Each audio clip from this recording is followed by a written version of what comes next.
Welcome to Instructions. I'm Bob. And I am Josh. And what's up? How's it going, buddy? Yeah, pretty good. Yeah. Yeah. It's about pretty good. It's about pretty good.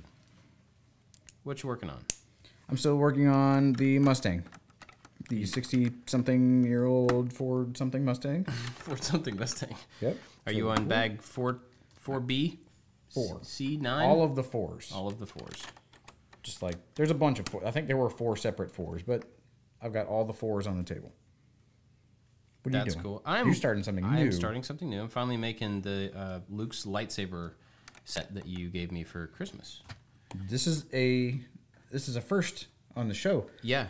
This is a mock set, a my own creation set. So this is not an officially sanctioned Lego set. And you can tell. Oh, really? Why? The instructions. Oh. The instructions that came with it make you appreciate how much thought is put into the Lego instructions about how it's rendered, being obvious as to what piece is changing or how many of them. Like if you look right here, there's this stack of the same piece, and there's 7 of them. I've had 7 separate steps to add the same piece 7 times instead of a single step that shows 7 of them going together. So, stuff like that. I mean, it's not bad. You can still get through them, but they're just not as efficient as the Danish. And the actual Lego company has had a lot more practice, so it's understandable. Now so you're looking at the instructions on your phone rather than in a book, but those look like Lego had a thing where you could make your own digital kind of Lego sets, and it looks like that. I never actually got to see that. I've heard about it. Yeah, I've done it a couple times. I've made my own models, and I don't remember where they currently live or how to find them digitally, but it's a blue background, semi kind of wire framed digital piece. So it looks like it's just like, which I think when you make a model, there was a function to export that to instructions, and then it would itemize a list. And from what someone told me previously is you could send that list to Lego, and then they would kind of piecemeal it all together, but they don't do that anymore. But there are third-party Lego vendors that do that. And that's how this set came to be, because it's not an officially sanctioned set. I forgot the name of the website, but that's what they do. They go out and they take sets, you upload all the things, then they piece part them from a bunch of different sources, and they send it to you. It's pretty cool. I mean, they look like they're new. I kind of assumed, because it came in like a Ziploc bag of pieces, I kind of assumed they would be somebody's old looking pieces. Yeah, and they may be, but they're in good shape. I mean, I don't think that's usually how those places work. I think that they buy bulk from Lego, and then if you needed specialty parts for whatever you order them from them, they go and pull them out of the bins on the wall, put them in a bag, and send them to you. I was thinking about, not too long ago, the services, because that might be a good thing to get one of those, like, Netflix, the old Netflix DVD style service for Legos. They have a few of them. Yeah. And that'd be kind of cool, because we could rent the sets, build them, and then send them back and get something different. Because otherwise, that big table over there is just going to get more and more full. Yeah, that's true.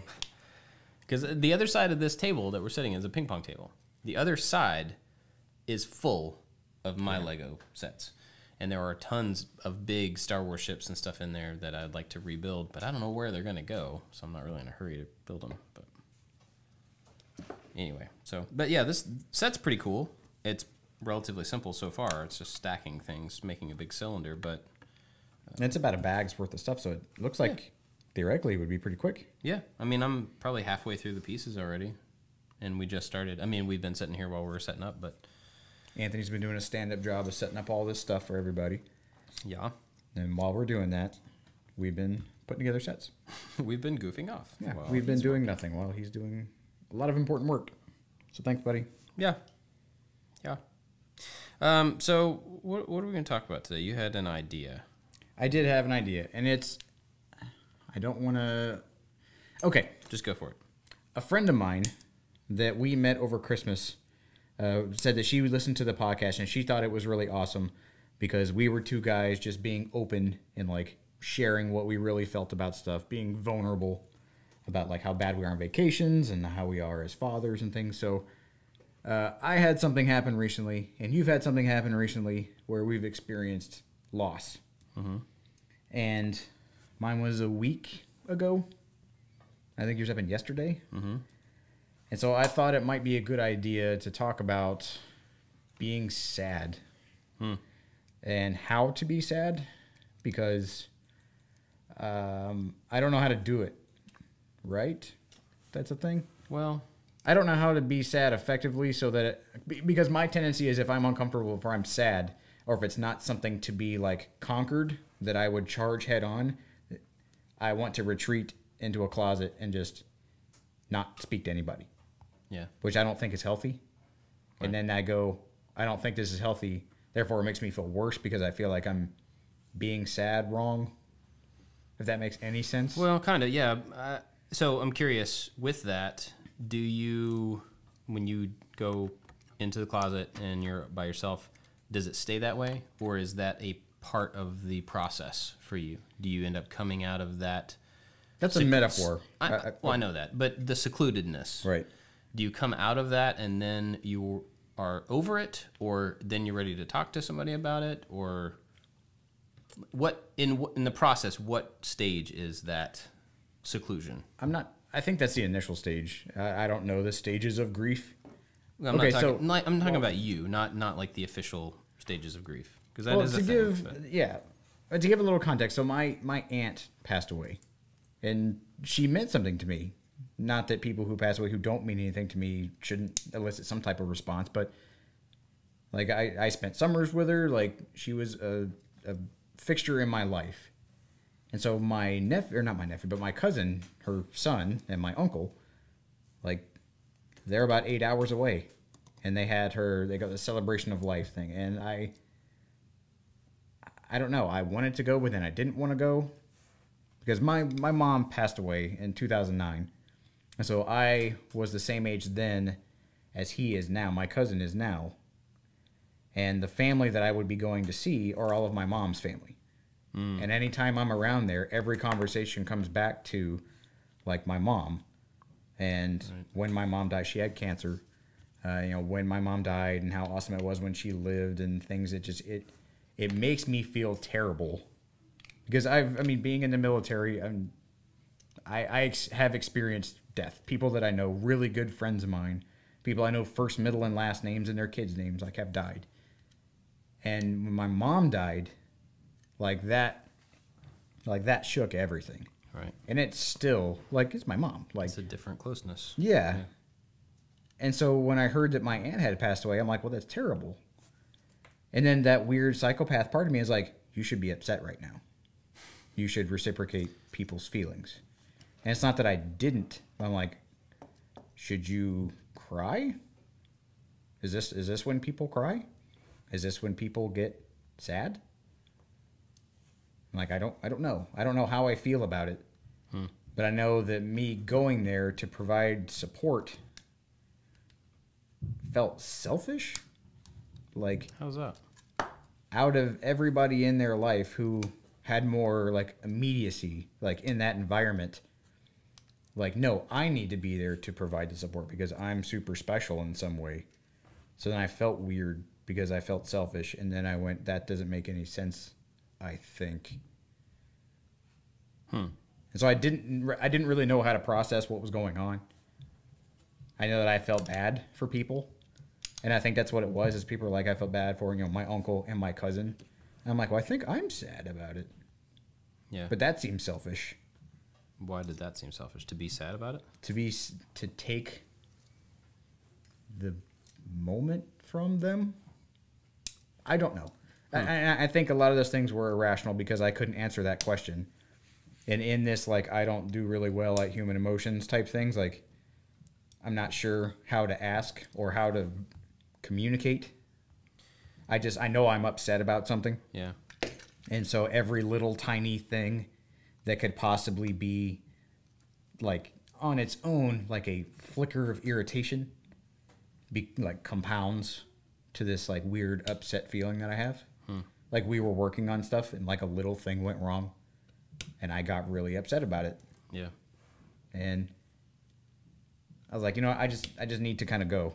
I just need to go away from my friends, away from, like, my family that I feel like I should be supporting.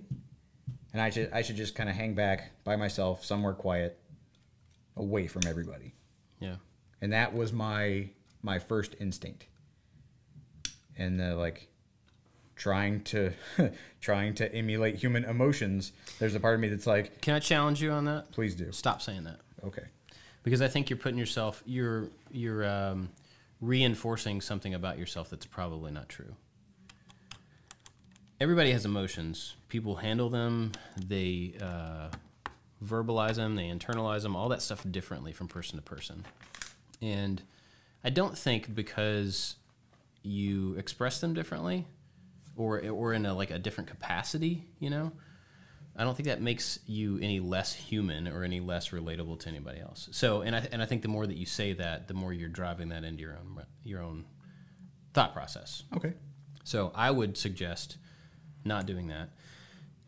Excuse me. But, you know, also, I mean, I think there's no right or wrong way to react to something. Every single person has a different process for working through all sorts of feelings. Some people don't actually feel happy about stuff right away. Sometimes it takes people a little while to be happy about something good that happens to them. And that doesn't mean that they're like negative people or whatever. They just process it at a different pace, you know. And I think the same thing can happen with all emotions.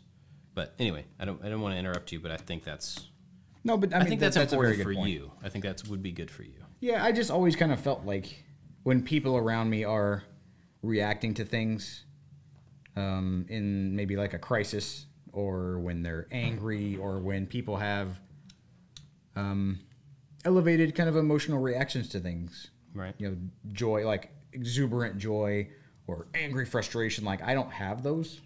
Like, I'm a generally calm person. When things go kind of crazy, like, I feel like I'm even keeled. Yeah. And so that's always made me feel like I'm not doing it right. Well, but that's all who you're comparing yourself to. If you, I mean, I get that, but if you compare yourself to someone who is hysteric about everything, you know, it's a relative reaction, right? Correct. You and a teenage girl are going to react very, very differently about pretty much everything. Yeah. And this is like... no offense to teenage girls, but... Maybe part of like the upbringing thing is that you don't bother people with your problems, like you handle your business. Yeah. And so if I am upset about something, there's this instinctual part of me that's like, well, you should go handle that so that you're not bothering other people with what's going on. Yeah. And then not being able to, I guess, to communicate or verbalize whatever it is that I am feeling, like loss or sadness because I love this person and she's not here anymore. And then there's the part of me, like we talked about in that one episode, it's like, well, you probably should have called her more. Like, you should have done more about it. If you're upset about it now, like, why didn't you do something about it then? And so I guess that goes along with these, like, crazy weird things that I'm thinking. And my wife and I sat on the porch the other day when I was debating whether or not I was going to go drive over to West Virginia to go do this thing. And, like, I was looking for reasons not to go rather than going like, yes, I need to be there to support my family. Right. And I couldn't figure out why. I mean, honestly, that's pretty natural. I emotionally and physically run from that type of feeling. Everybody does. Nobody wants to go towards something painful, ever. I mean, that's when there's something wrong with you, if you want to go towards something painful. I mean, and I don't think that makes it bad for you to want to do that, but there is probably a balance as to the place that you have in that situation of being of service to other people, being there for the other people in your family. And I totally understand like what you're saying about you wouldn't want to go there and be like, oh yeah, I've suffered too. Remember how I lost somebody? Like, I get that. But you also have the opportunity to provide a common, even if it's like a shoulder for somebody who you have something in common with. Even if it's not like you have nothing to say, nothing valuable to add, you have a connection now with those people that most other people don't have, but also something you've never had with those people before. And I'm not saying that to be like, oh yeah, you should have gone. I just mean that it's not necessarily a selfish thing to take your own experiences to someone else in grief. Yeah, and Tiffany made that point, and I think she made the best point, as she tends to do, that they're going to be surrounded by a bunch of people and a bunch of stuff. Because I remember when my mom died, Tiffany and I were there for my dad because we had to help set up accounts and pay bills and take care of things. And there was like so much going on that it was so distracting that it was really hard in those moments after she had passed to like be sad and to take it all in. And she was like, you can provide that to them. If I could provide anything and be of service and help, is that the stuff that other people may not expect. The like, oh, I'm sorry for your loss, like deeper than that. She's like, so we can go a little bit later after all that stuff has calmed down. So when everybody's actually able to process things, she's like, and that's where your unfortunate experience is probably not better suited. Yeah. Like I probably shouldn't have copped out and hid in the closet, but if there is any consolation to that, it's I can use this unfortunate set of skills and knowledge about what it's going to be like after all of that, after the flowers are gone and after the well-wishers have went home and right after everybody else who doesn't know how to help has left. Yeah, that's a really good point. She's really smart. And so you say like not being around the hysterical girl, like I've never been around like really outlandish like kind of people because that's just not what I'm naturally drawn to. But I look to my wife like she is a caring and loving and unselfish person when it comes to everyone else in the world. And in her mind, she's like, yes, boom, go, do. Yeah. And so I try to just like, okay, let's boom, yes, go, do. And on the inside, I'm like, oh my God, I don't want to do any of that. Right. And then, like you're saying, I compare myself, but I compare myself to, I think, a standard that I should hope to mimic. Right. Fair enough. Baby steps, maybe, I don't know. But I tend to, whenever I get sad, and it's not often because that sadness in me usually turns to anger. And I get upset about stuff. And then I've tried to not be short with people. Because, I mean, in the military, learning to deal with loss, it's a lot of that. They're like, you're going to be mad, you're going to be frustrated, and you're going to snap at people who don't deserve it. And so I think I'm overly cognizant of doing that when I'm sad. I tend to give special extra attention to my kids because I'm like, don't snap at people. Right. Don't, whatever you're going to do, you're upset, they're not upset, don't snap at people. That's actually kind of an interesting way to deal with that. Yeah, but it sucks. Yeah, I'm sure it does. Yeah. Because then it's not obvious that I'm sad about something unless people really know me. Right. Like you asked me what was wrong the other day, and I don't think I probably could have been able to verbalize what was wrong. And then sitting on the porch with my wife having a glass of wine, and I'm like, I'm sad. Yeah. And it's so strange to me as an adult to finally be able to admit that like that is the thing that's bothering me. I'm upset. I'm sad. That's what it is. And I don't know how to deal with it. I feel like I'm dealing with it wrong, which makes me feel worse. Well, I mean, honestly, I guess it is kind of a practice. It's a thing, So when we're children, we don't know how to handle any emotion, right? And every time we get thrown into a new emotional state, we flip out. We get uncontrollably happy and we shake and we can't control it. We get uncontrollably sad and we break things and throw things. And as you age, you learn how to manage that stuff. And if there is something that I'm talking like I have any clue what I'm talking about. If there's something that you don't have a lot of experience with that you've held at arm's length for a really long time, you are kind of learning how to deal with it.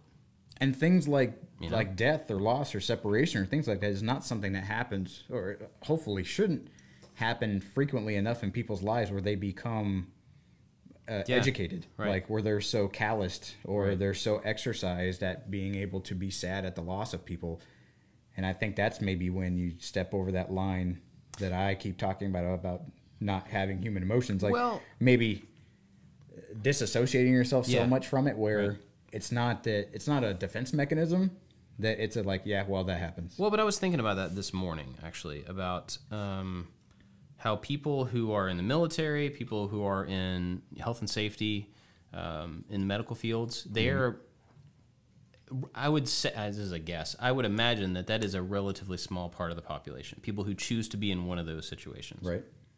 I would agree with that. And those are the people who are most often faced with pain and death, and then by proxy, grief, right? Because they see a lot of grief around the stuff that they see. And I would imagine to be able to continue to do any of those things as a career, you have to be, I don't want to say calloused, but you have to be able to process those things faster than most general people do. And so what you're saying there is that the rest of the people don't get to practice processing those things enough to be able to do it quickly, to know what they're doing to get through those things. And that's probably a good thing. And speaking from the military part of that, and you're able to distance yourself, because the military people think that, like, when you're in the services, you share this common goal with everyone else in the services. But really, most of your interaction with people is a very small group. That, I mean, most of the people that you would work with in a workplace, like in your kind of cubicle farm, 10 to 12 people that are really your core group of people you see all the time. Everybody else is, you may know that person from a distance, or you may have been in a class or training with that kind of person. But statistically, according, I guess, to your jobs, like the rate at which someone that close to you in the military dies, again, depending on what it is that you do, may be pretty low. In the 8.5 years I was in the military, I lost 7 friends. And so that's kind of a high percentage. Yeah, we were aviation. That's what we did. But within those 7 people, there were, I'd say half were inside that kind of inner ring, inner kind of circle. So those seem to hurt more because it was so much harder to distance yourself from it. You couldn't, like, oh, that was unfortunate for that person, or that person unfortunately passed away because they either did something wrong or were in a situation that I might not find myself in, and so you become very analytic about it. But at the same time, like, you cry, you get upset, you're so overwhelmed with emotion that, not many people have. And so you just kind of naturally comes out. And I mean, I think there's a closeness. You are affected differently by closeness. Like, even with you, the way that you felt when your mom died is obviously very different from when your aunt died. And it's the same thing, I guess, in a work environment or in something like a doctor. They don't necessarily have a close relationship with everybody that they see pass on. Whereas their families, I'm sure it still affects them no matter how many times they've seen it. Absolutely. Right? That's just the thing, unfortunately. Do you want to talk about your situation? Yeah, I mean, I don't think it's the same at all, but it is a loss. So we had to put down our dog yesterday, and Sydney, and she was the first dog. Well, we got 2 dogs, her and her brother, and we had her for 16 years. So she was, and we've been married for 17. Yeah, and it showed. For sure. But for a lab especially. And we've been married for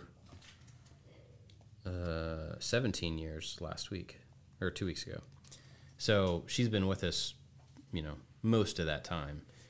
And it was hard. I mean, we've watched her decline for years and years and years, and it's always been like, it's getting close. And then 2 years later, it's getting close. And then 2 years later, and she's gone through cancer, and she had surgeries and beat that, and super sweet dog and everything. But it was weird. I think it was harder for me to watch the kids deal with it because I've seen her age for a very long time, and I'm like, it's coming. We had to put her brother down 5 years ago, or. I remember when that happened. I was on a Patreon hangout. I remember you talking about that. Yeah, I think it was around 5 years ago. But he had cancer, had a thing on his brainstem, so there was just no way they could do anything about it. So, and that turned very quickly, and so that one was like, oh no, we can't do anything about this. We can either try to enjoy a little time with him, or we can put him out of his misery because he's obviously miserable. And so that one was really quick. Whereas with Sydney, it's been, literally years of well, is this it? No, she's still hanging on. No, she can't really walk anymore, but she's still there. She's happy, And so I've kind of processed it, and I've been honestly expecting it for a long time. But we had to sit the kids down the other day, and they've known that she's old and she wasn't going to be around forever and stuff. But it was weird being like, guys, this week we're gonna have to do it because she's not gonna die on her own anytime soon. But if we treated her the way that, like, we're taking so much care of her that it's almost not fair to her, because if we weren't doing everything that we're doing, she couldn't stand up, she couldn't eat, she couldn't drink, she couldn't do all of these things by herself. And so we're helping her along. And that was hard to talk to them about that and have them kind of, I mean, I think they understood it, but it was just like, well, why now? Why all of a sudden? And I'm like, well, it's not really all of a sudden. You know, it's just she was getting worse pretty much every week. And so we had to talk to them about that. And they actually did really well with it. I mean, of course, they were sad and stuff. And my daughter wanted to be there when we did it, and she was. And she was super sad, but also super brave. Like, and we told her ahead of time, like, here's what you might expect. Here's what could happen. We would rather you remember her in a good way. Right. Sometimes when you put them down, it's not really good. And so she was kind of prepared for, you know, not good. But it was fine. And she was sad, but she was okay. And all the boys kind of spread. They were like, went up in trees. They didn't really want to be there, but they didn't want to not be there. Yeah. So two of them climbed up in trees and kind of watched from a distance. We went out in the backyard, and my oldest went inside. He just didn't really want to have anything to do with it until it was over with. And then everybody came out and said bye to her. And But the vet came to the house, right? yeah. And we just wanted to do it here so she wouldn't be stressed out. She gets real stressed when she would go to the vet. So it was as good as something like that can go. Yeah, I think it went, which was nice, because it could have been bad. It could have been super stressful on the kids, and I think it was okay. So it was definitely weird, like going up in the house and she's not there, because she's just been there forever. But you know, I'm sorry. It's all right. Make me cry.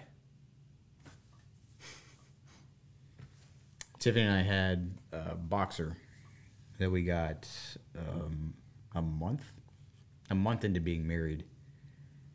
And it was the same thing. He was, I think, 6 or 8. I think he might have been 8. And they found out he had a brainstem tumor. And Tiffany was a vet tech. And so, like, looking at her, I'm like, well, I don't know what to do, because this is all we know of children. I mean, it was the three of us. Like, we didn't have kids. We didn't want to have kids. We had our dog, Brody. And if I knew, like, taking care of anything in my life and, like, being more than just me, like, I had this creature to take care of. It was super frustrating. He'd bite on stuff and chew up stuff, and then, like, the love that they would reciprocate, like, it was amazing. And I looked at her. I'm like, okay, so what do we do now? Because I don't know. And she kind of gave me that look out of, you know, the experience that she had. And she's like, we're prolonging stuff, and it makes their quality of life terrible during that prolonged time. And that's hard to explain to a kid, too.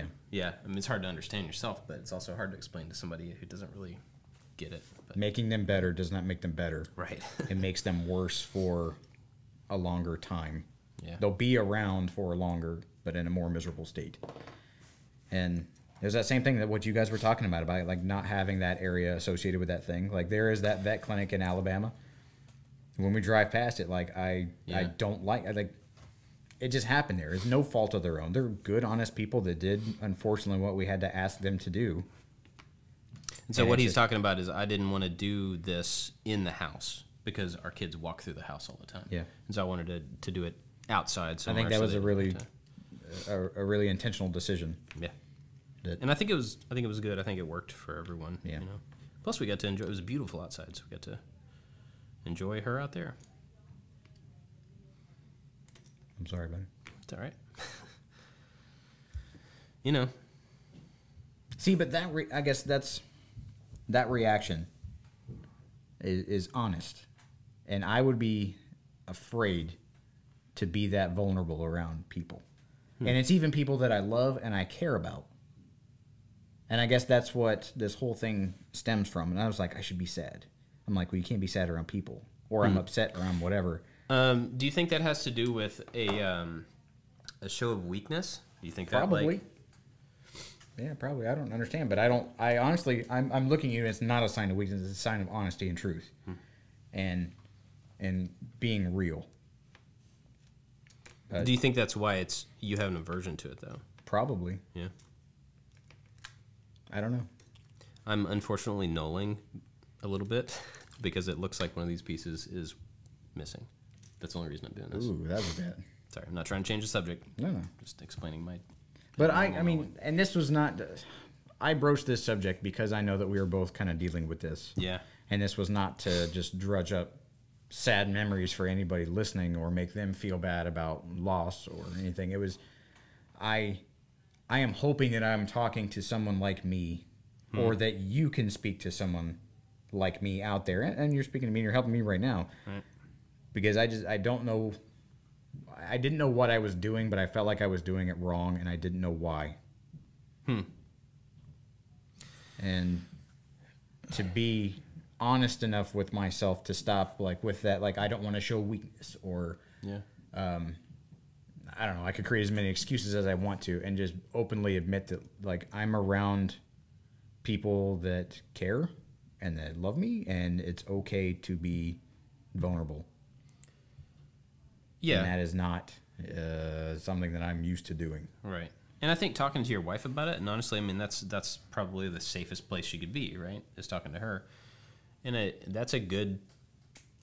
I mean, it's limited in that you know it's safe, but it's also good practice to be able to, like, figure out how to be sad with her where you know it's not going to, like, affect...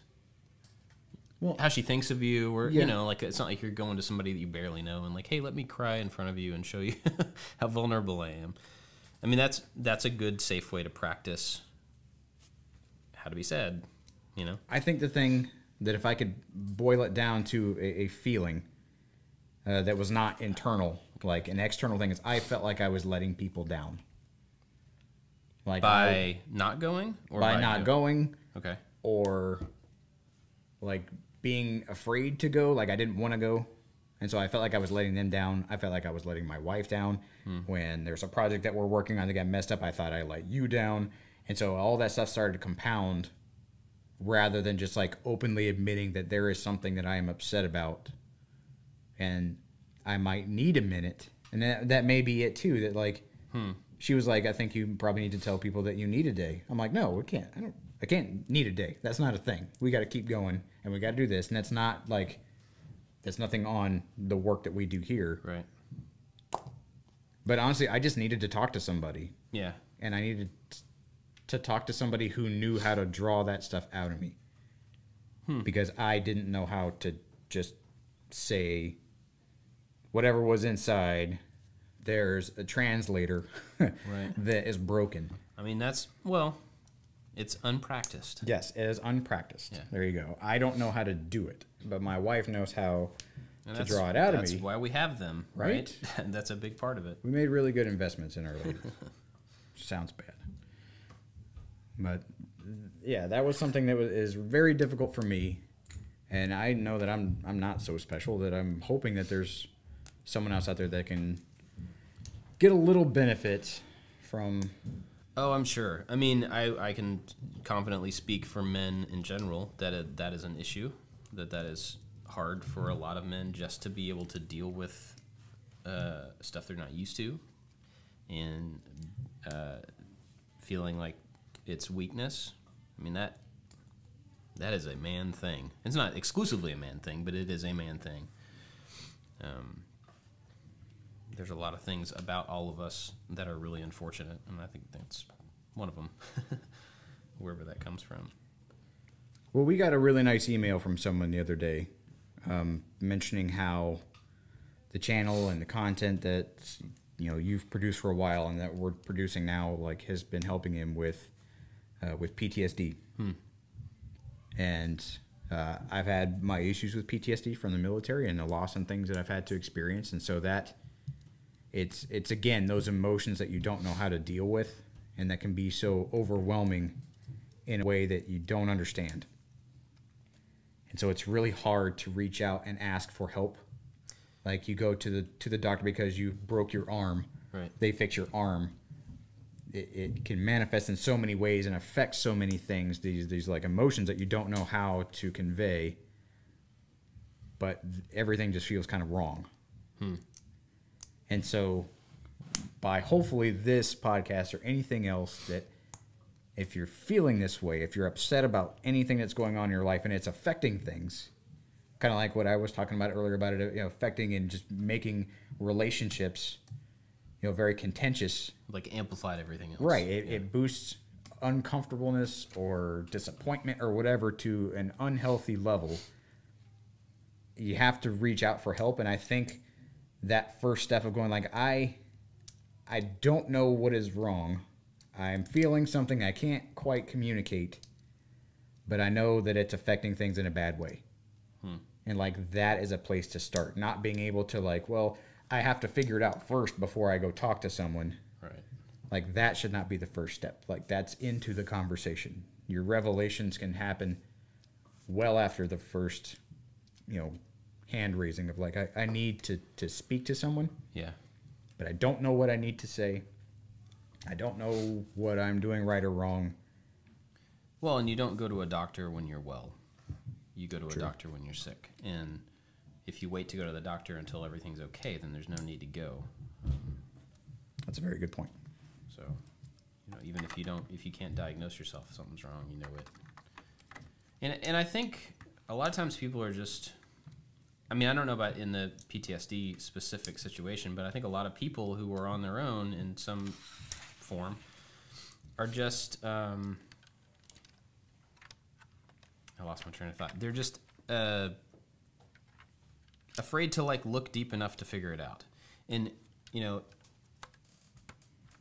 if you take the time to look at your sadness, whatever you're going through, it will probably get a little bit worse before it gets better because you have to understand it. And that's like, opening the kimono. You see everything, right. all the good, bad, and ugly, but you have to see that so you know what you have to deal with, right? That's what a therapy session would be like. Is I'm snotting all over the place. Opening those wounds again so that you can see them, so that you can start to heal them. My mom is a therapist, did a lot of marriage and family.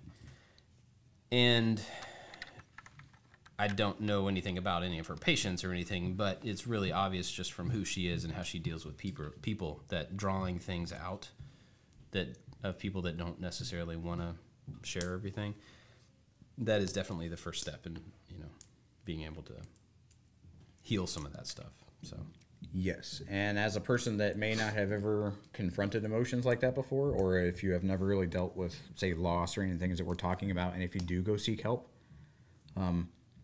I remember I talked to a therapist one time after I got back home from my deployment. Like, I was angry at this person because she made me cry in public. But she just asked me a question, and I reacted the way I reacted. But I had never reacted that way before. right. And so my primal instinct at that moment, which was completely unfair to this lady, and I told her afterward, was that I got angry. And I think it goes back to what you're talking about, like a child. You're experiencing something you've never experienced before. You don't know how to deal with it, so you just kind of lash. Right. Or some people may get like they giggle when they're uncomfortable or whatever. Like I imagine varies from person to person, but I've never really shown emotion because, again, I'm pretty even keeled, and I had never really experienced many things I think worth crying over.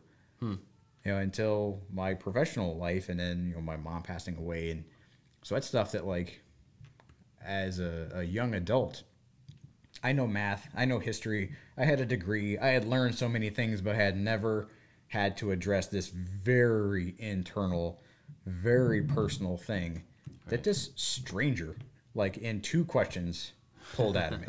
Yeah. And it was so foreign and so uncomfortable. So with that advice to go seek help, be prepared to be vulnerable around strangers. And that's something that I am definitely not good at. Right.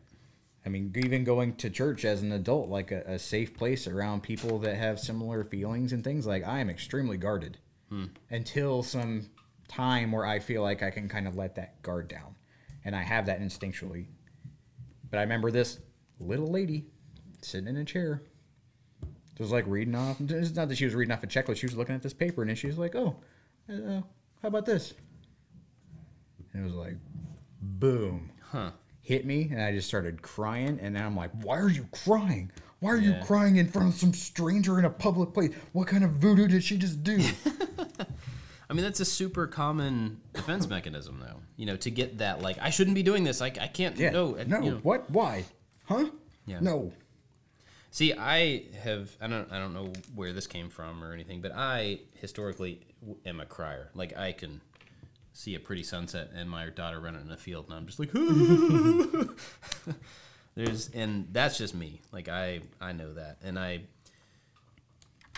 nobody wants to cry in front of anybody else for whatever reason, you know. So I would prefer not to, but at the same time, I'm certainly not going to hide it because I can't control it because I'm a big sap. But But I think crying because you feel happy and crying because you are upset and stuff is kind of pent up, I think those are pretty different things. And it's not weakness. And I, as a person that openly admits that I feel at a weakness in myself, it's so weird because I can openly admit to someone else, like, if you have this issue, like, yeah, you should do this. This is right. Perfectly fine for you to do it. It is going to make you feel better. And they turn around and go, maybe you should be upset about something right now because you have a legitimate reason to be upset. And I'm like, nope, I shouldn't. Maybe I'll just go that way real quick. Yeah. You guys hang out here. I'll just go over there, and I'll be back eventually. Yeah. I don't know. It's well, and it's also one of those things that you can't really, like, you can't really, you can't practice unless there's something to be sad about. Yeah. But I do think, like, dealing with emotions in general and being super intentional about, like, handling them, or maybe it's just being aware, is a kind of practice. You can't practice being sad necessarily, but you can, like, you know, when you get angry, we all get angry more often than we get sad, hopefully, maybe. And that's one thing, just being aware of how you deal with that and stopping yourself from the bad reactions and instead being able to, like, control yourself a little bit better is probably also a good practice for learning how to manage sadness or manage, you know, loss or whatever. I would expect. I mean, that's just a guess for me, but either way, it's tough, and getting help with it, having somebody to talk to about it is, I was gonna say not a bad thing, but I will say it is a necessary thing. It is, and the people that you really care and love, they care and love you for who you are, and so whether you cry or not. Yeah. Yep. And one thing that I have admitted to other people that I have a hard time actually believing is that I am not burdening them with my problems. Because the people that I love and the people that love me, I will openly admit to them that I will extend grace or a shoulder, or right. I will legitimately and honestly be there for people when they need help. And they go, well, then why don't I believe that about the people that love me or I love? Me. Yeah. And I go, well, yeah. Okay, well, then yeah, you're a dummy. And then they look at me like, yeah, you should have done this in the first place. And I go, yeah, I know, but I didn't, and I'm sorry. And I realize that. There's a lot of people do stuff like that, though. I know Jenny does that in, she will take care of anybody for any reason in any situation, and she will go out of her way to get them what they need. But if you try to make her dinner or like, here, let me get that for you. No, back off. I can do it myself. I don't need your, not that she doesn't need your help, but she's like, I don't want you to have to do that for me, or yep. You know. If I have to go pick something up for her that she forgot, she's like apologetic, and I'm like, goodness, you like take care of so many people constantly, and I think a lot of times people have to be reminded that sometimes being of service to another person is, how do I say that? If I am of service to her, it is two things. It is me being of service to her, but it is also a gift to me to be able to do something for her because I love her, right? It's not just like some random schmo that I see on the street. That's service for them.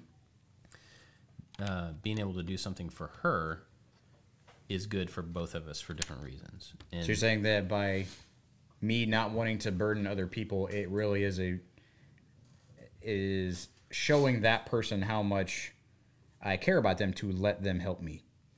Kind of, but I mean, yeah. But I also think a way to say it would be that some people's joy is in service.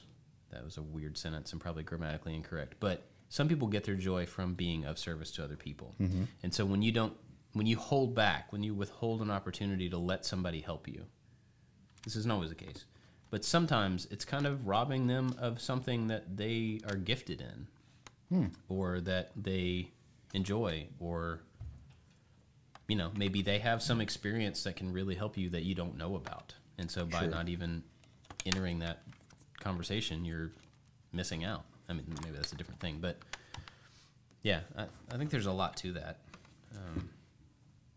I think in my case, I will admit that it shows that I'm still keeping I will say my wife, like the person that I care the most about in the world, at an arm's length. By not allowing her to be that help. Well, that's significant. Yeah, and I just thought about that, and that kind of made me sad. But being aware of it is also yes, pretty important and good, because you can change it. Yes, that's a fact. You done? No. No, I'm not done. No. With the model. You kind of like set the... I think we're talking about the model. No, I just had to turn it around. And I just went click. Wow, we talked about Avengers last week. Yeah, But I think that this venue is it's appropriate. I hope, I really believe that we can use this, to talk about silly things and talk about our kids and talk about work and whatever, but we can honestly be a help to people, because I hope so. If I was listening to the things that I listen to regularly, and there was one or however many episodes that just hit me where I was at that moment, that would be more impactful, because I would hope that people listening could see us as peers, like they're sitting here building Legos with us. Mm-hmm. And so if this was a conversation not only between the two of us, that it was a conversation between the three, the listener and us. Yeah. And we can also talk about Avengers. We super can. I just thought about it because I was listening to last week's episode. Yeah.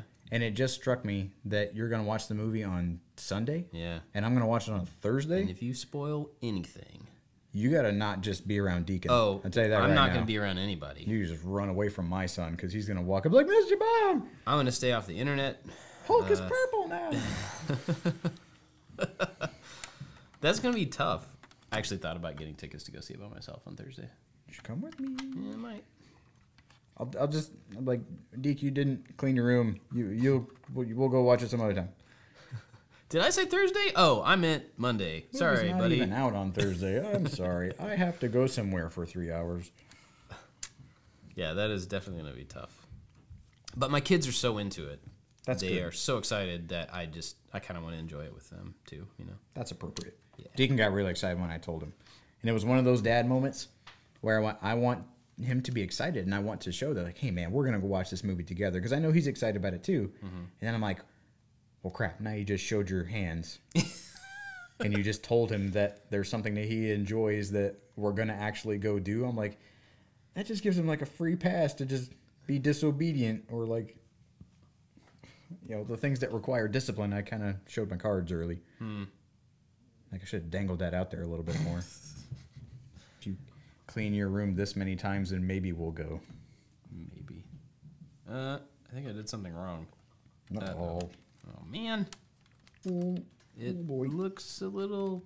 Oh, yeah, I absolutely did something wrong. Okay, well, I can undo that. So one thing I saw, since we're talking about Avengers, did you have anything else on... I don't want to skip over. No, man, thank you. I say thank you very much. Yeah. I saw the other day that they shot at least 5 endings to Endgame. So even the actors don't know how the movie ends. And I think they totally did that for, like Tom Holland and the Hulk. What's his name? Mark. I almost said John Ralphio. Mark Ruffalo. Man, John Ralphio would be the best Hulk. Because they always spoil stuff, and so I think they shot a bunch, and they both said that they didn't even get full scripts, so everybody got pieces. Which was fun because Benedict Cumberbatch was the only person to get a full script for Infinity War. Really? Yeah. You didn't hear that? No. Yeah. He was the only person that got a full script. I wonder why he got one. Oh, I think he was on some of the talk shows, and he was like, I just have better people. Oh. But then some people were like, he's the only person in Infinity War that knew what was going to happen. True. I was like, yeah, okay, but still. Yeah, that would affect his reaction in that one scene. Yeah, like... But he's also a really good actor, so, you know. Huh. I wonder if they're going to do in the special Mega Ultra Director's Edition release, if they could do like a choose your own adventure. Ooh, that would be cool. That'd be awesome. That's better. Do you think there's going to be an intermission? From what I've seen, there's not. Which Peter Jackson gave us the relief of an intermission on Return of the King. Yeah, because I had to pee really bad. Yeah, I mean, how could you not? It's 3 hours and 2 minutes or something. So how's that going to affect your tradition, like your movie going? Like I want a slushie and a popcorn. Yeah, I'm definitely gonna have to. Yeah, so when I go to a movie, typically, I'm like, cool. I'm gonna like have some extra calories and just. Have a big old slushie. We always get 3 medium popcorns and split it between the 6 of us. None of that is happening this time. None of it. And Jenny did say that she would take them to the bathroom so I could sit and watch it. I am definitely missing a piece. That's a bummer. What are you missing? Unless it's in the bag. Nope. Yeah, so she has offered to take them out if they have to go. And if I have to go, I'm just going to wear a diaper. I wonder if, like... Oh, man. Really? If you have to go, she can just bootleg just the section that you need. Oh, I wouldn't say that on here, but maybe. Oh, but you found... who is that? Caleb Kraft led you onto a website the other day. It's on an Twitter. app. Yeah, it's called... Or maybe it's a website. I don't know. It's called, like... What was it called? It's something about getting up to go pee at a movie. It's called Find a Pee? Do you remember what that was called? I was not in this conversation. It was basically there's a service where you can put in a movie and people will put time codes and the dialogue in a movie that like is a good place to get up and go to the bathroom because you're not going to miss any plot development. Mm-hmm. They say it's like it's a lull in the story and it doesn't affect anything, that you can get up and run to pee for this amount of time at this amount of time. Which is genius. Yeah. It's on Twitter. I don't remember what it is. I don't have a piece. Which one? Oh, man. Maybe we have some more. It's like one of the flat... Run pee? Run pee, that's it. It's called Run pee. It's one of these. We're going to make it out of black instead of silver. I actually found that really quickly. Wow, that was really impressive. Our jump box is getting pretty full now. Well, it kind of got full from the Brickheads sets. It's the Brickheads, and then there's also some pieces from that storybook that are in. There's like a full mattress from Little Red Riding Hood in mattress? Oh, yeah, there it is.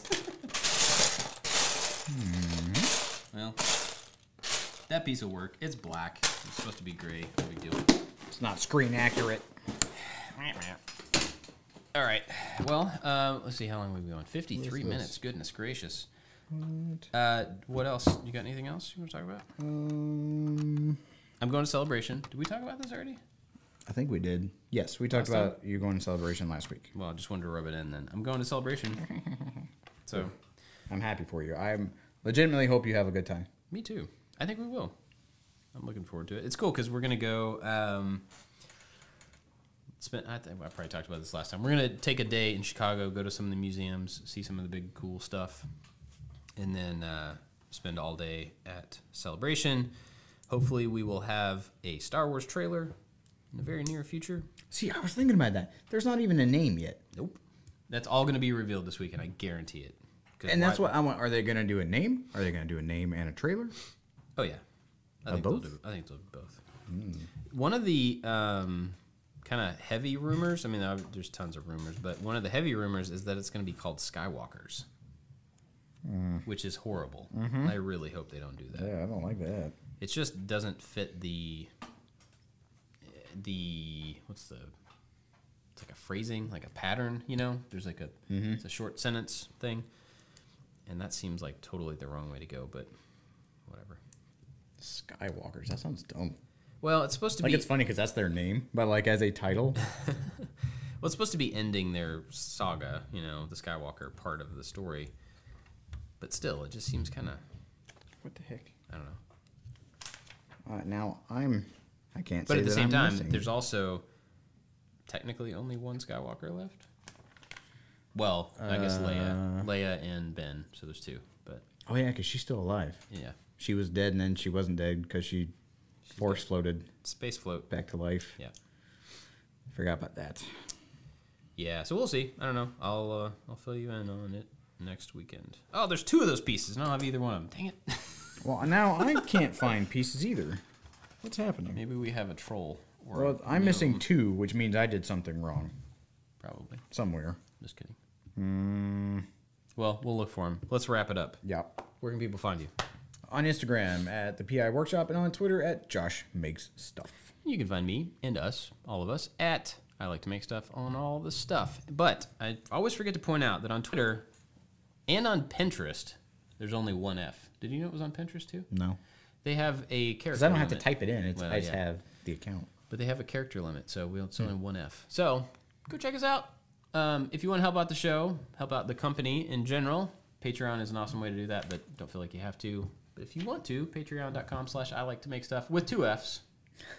Just throw that out there. We've been trying to do more behind the scenes type stuff. Yeah.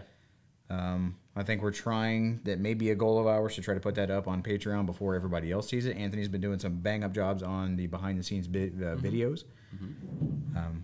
You did a Patreon shout out not too long ago that was specifically for them, and Bob kind of walks around while we're doing other things and just gives like a big swooping general update for all of the things that we're doing. Yeah. So if you want any of that information, and it's kind of fun right now because we are like 3 projects ahead. So that swooping information is like deep behind the scenes It's like information. you get it like a month ahead of time. Yeah, It's you get a stuff. lot of stuff Yeah. bumped up. Yep. So we're going to try to do more of that. Oh, and this thing still isn't out yet. No. This thing behind us. It will be out by the time this show's out. Hopefully. Hopefully. We'll see. I'll say hopefully. All right. Thanks for listening, everybody. See you next time. Bye-bye.